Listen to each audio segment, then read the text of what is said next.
प्रधानमंत्री आवास योजना को नहीं आसीगला एक बड़ अपडेट जहाँकि आपण यही तारीख न्यू अप्लाई करेंगे। एने सरकार तरफ जारी है एक बड़ घोषणा केमिति करेंगे क्यों तारीख स्टार्ट हो जदि आपण घर पाइबा योग्य तो एक कथा जान रखा निहाती जरूरी। तेज जाना पूर्व वीडियो को लाइक करूँ सब्सक्राइब करनथिले एबे सब्सक्राइब करी पाखर थिबा घंटी चिन्ह को दबाई दियंतु। देखंतु एबे एक न्यूज अपडेट आसुची। आसंता 22 तारिख राज्यर प्रधानमंत्री आवास ग्रामीण योजना पर सर्वे आरंभ हो।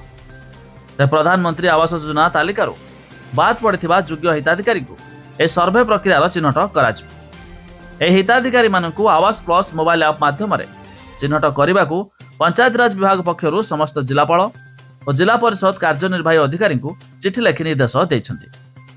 तेज पंचायतराज और पानीय जल विभाग पक्षर जिलापाल मानू जारी होता चिठी में दर्शाई कि मोबाइल एप्लिकेशन आवास प्लस माध्यम सानी सर्वे कर बाद पड़ता योग्य हिताधिकारी को चिन्हट कर प्रक्रिया मार्च 31 तारिख पर्यंत जारी रहिबो। तेबे संशोधित शर्तावली आधार में सानी सर्वे जेभली कौन योग्य हिताधिकारी बाद न पड़े ता सुनिश्चित करने को निर्देश दि जायछि।